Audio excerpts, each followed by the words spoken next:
Hello and welcome to this episode of Speak PR. My name is Jim James and this is the podcast for you if you are a business owner and you know you've got value locked up in your business, but you're just finding ways to get it communicated. And we're going to do that with a combination of some tools and some technologies and some best practice that I'm going to share with my experience of over 25 years running my own businesses, but also running an international public relations firm called East-West PR. Today we're going to talk about LinkedIn because we're working for a client on helping them to improve their social selling index.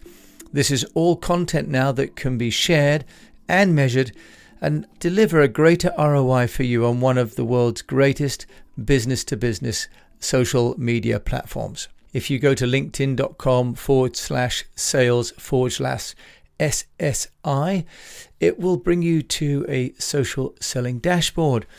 And on that dashboard, it'll have your name on it. It'll give you the rank against the industry and also against your network. And it'll give you an index that actually is variable. It changes week to week and month to month, depending on how much work that you're putting into it.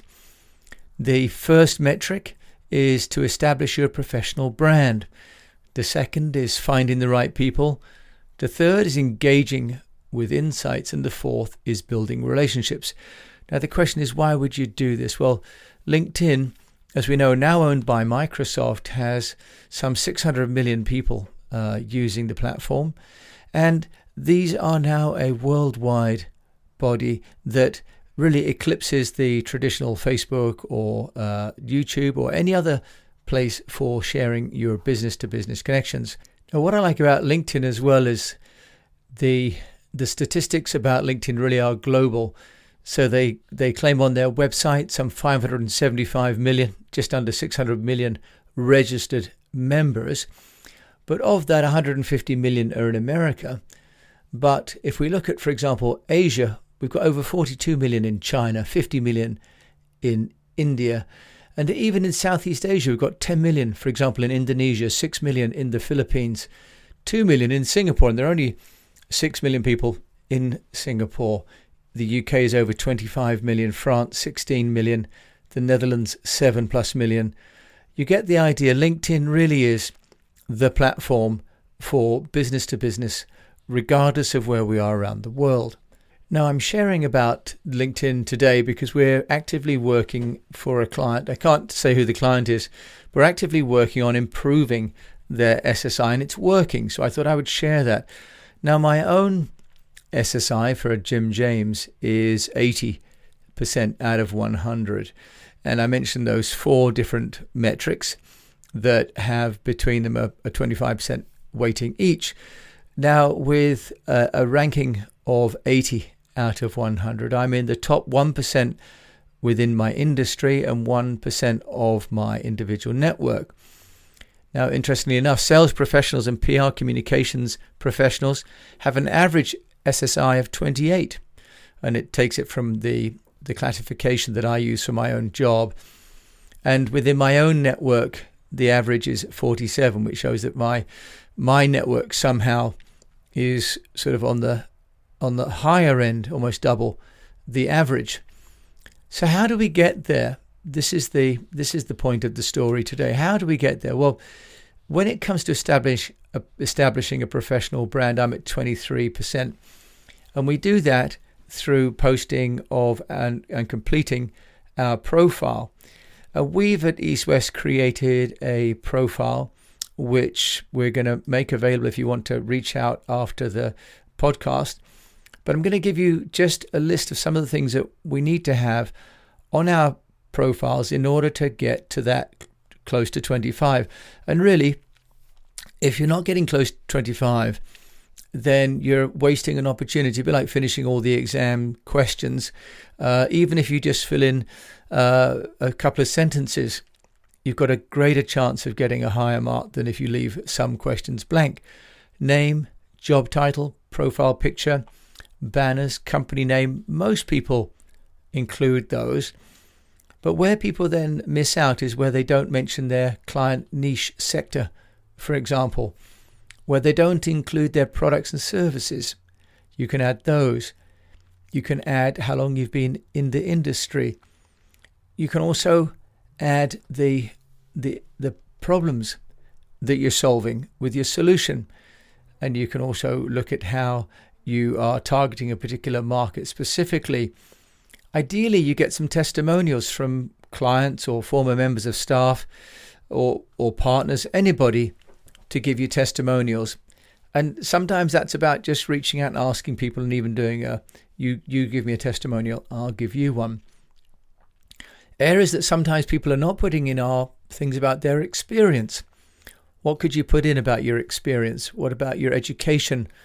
And many people leave education blank, but it's worth putting all of those different dates in, because then you get matched sometimes with people that, for example, you're at university with, that could now be of interest. So for me, for example, I went to Manchester University from 1986 to 1990 with a year in North Carolina, Chapel Hill. And by putting that in, I'm being introduced to people that are my alumnus.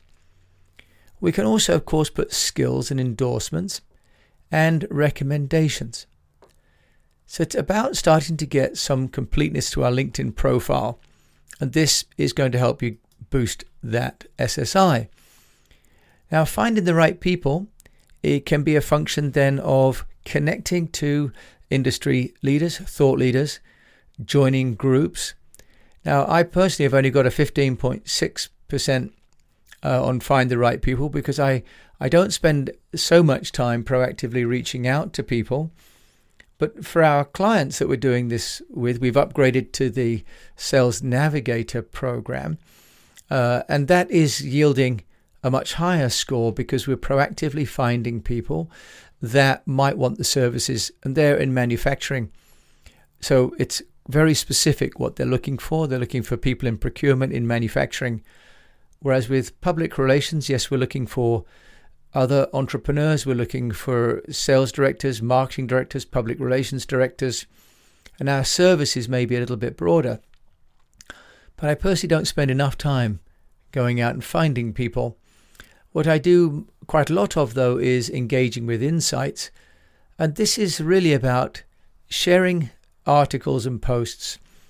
And they don't have to be all of our own articles and posts. I personally have started to take transcripts from this podcast and make them into articles on LinkedIn.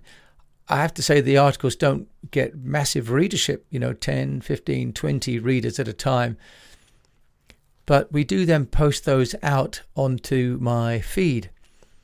And the other thing to do is to join groups and to add those groups into your membership, and to post the articles into these particular groups. And that's something we're doing for this client. So in my case, I'm posting my articles to groups on entrepreneurship, for example, posting this podcast to public relations. So looking for people with common interest and sharing thoughts and insights that might be interesting to them. Not sales information, but information that might help them with their businesses. I've also taken up a couple of mentorship where we can offer to give guidance to people who have got questions about their careers. Sometimes that's a little bit random because people ask you questions like, what should I do next? And that's a little bit hard to reply. But sometimes people have got specific questions about a specific job they should have. And on the building relationships, I've got the perfect score of 25 out of 25. And this one here really is all about building and finding trust with decision makers. So I work to connect to CEOs, to managing directors, to entrepreneurs, and people working for big companies that are thought leaders. So if you can find those people, and you can on LinkedIn, find those people who are established thought leaders and become part of their sphere of influence, then you help your own reputation. So this is the SSI. Now, what we've been doing for a client just recently in the last 3 months is we've started to work for them on building up a combination of work for them, where we're looking at increasing their total connections by reaching out proactively, by doing job title searches, and then we're doing that by geography. And what we're also trying to do is to get these clients followers. Because it's one thing to go out and follow people, but also what we're trying to do is to get people to follow us back, because that improves our authority index. I have about 7,500 followers myself on LinkedIn, and I'd like to think that's a function of the content that I'm sharing. We want to be sharing content that then people want to follow, to see in their feed. We're looking at certain kinds of job descriptions that we want to be pursuing, because their networks impact our networks. Now we're getting about a 40 to 50% connection request acceptance level, and that can obviously be improved by issuing, as we're doing now, personalized emails to people rather than one-on-one. But also the other thing is that we have to be careful, as I'm sure as everyone's getting now on LinkedIn, more and more of these sort of frankly irrelevant introductions to business services that are quite frankly not something that I'm going to be needing. Profile views is something that we like to track, and for our client we've increased their profile views significantly, really by posting on a frequency. So quite often people post once a week or once every 2 or 3 weeks to their LinkedIn.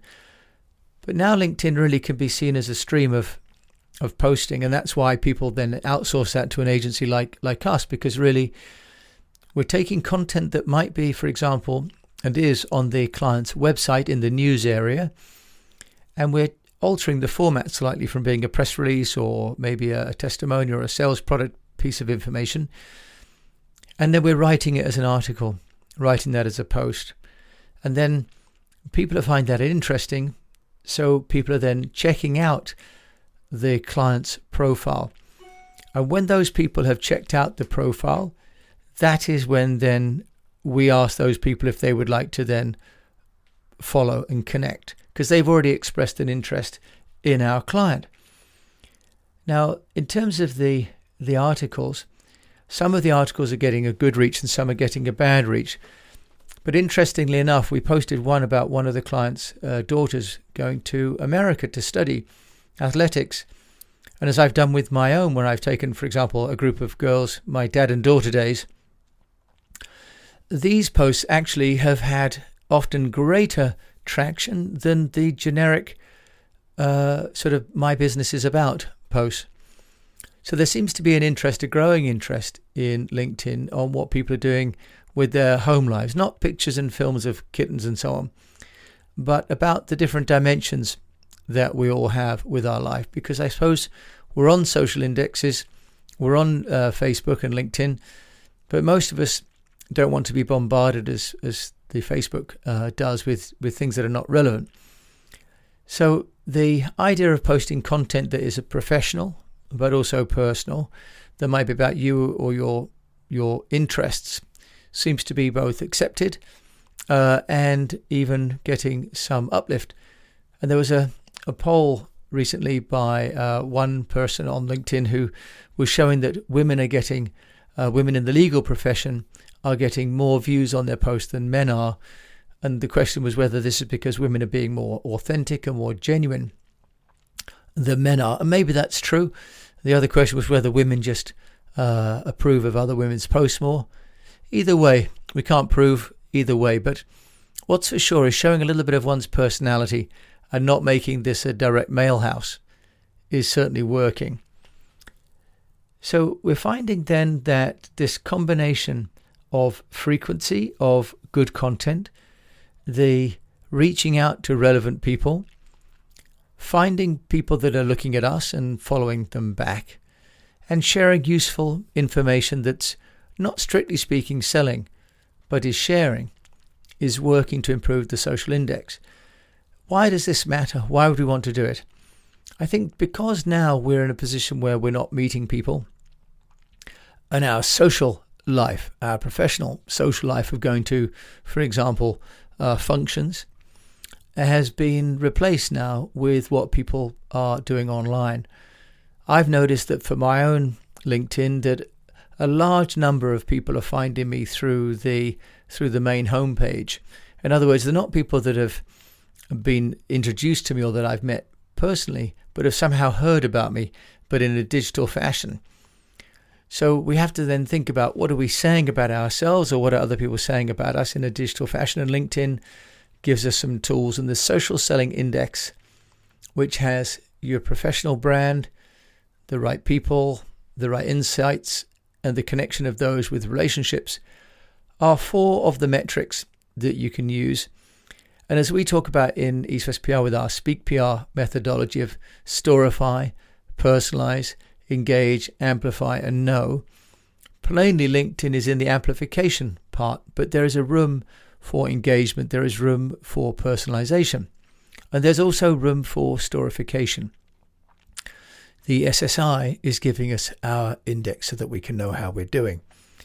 We're measuring this for a client every month, and we're getting a good increase in their SSI through this formula of getting good content, sending it consistently, and then also getting across the organization different members of the organization to like and to share. This is giving us a multiplier effect, because often people are posting on their own, but they're part of an organization, which seems a terrible waste. So the final part of what we're trying to do is we're trying to make sure that everyone across the organization starts to look and feel the same, just as they would if they were being seen, for example, at an event, but also that they're supporting one another online. As we know, really, social media is about being seen as much as anything else, to be part of a trend or a community. So if you're not using the community that's within your own company and your own partnership network, then we're missing a trick. There's an organization which I'm working with, the Progress Shed, and is putting together a pod where people are starting to share and everyone's agreeing to promote posts mutually. I know this is being done very successfully by a photography enthusiasts group, where one person will post photographs and other people will comment on them directly. And this is helping to drive traffic, because the algorithms are looking for information that other people have found interesting. So if we can find other people to express an interest, then the algorithms will pick that up and boost it. LinkedIn seems to have become the #1 global platform. I saw some other platforms in China trying, but it's the network effect of LinkedIn that makes it fairly unassailable, I think. So regardless of where we're at in our careers or where we're at in the organization, as an entrepreneur or a salesperson or someone looking for a work or someone in HR, whatever our role, LinkedIn is, I think, probably going to be with us for quite some time. And learning how to improve our social selling index is a formula, it's a discipline, but it's also something that can be accomplished. And you can also find companies like us, people like us, that can help you to leverage your skill sets and your knowledge. You can get on with your work, while companies like us will help you to make sure people know what you're doing. So with that, I want to share with you some of the work we're doing for clients now with LinkedIn, and hope that's useful to you. All of this can be done for free, of course. You can upgrade to LinkedIn from £35 up to £55 a month for the professional and the sales navigator. It's not cheap, but it's getting a lot of access.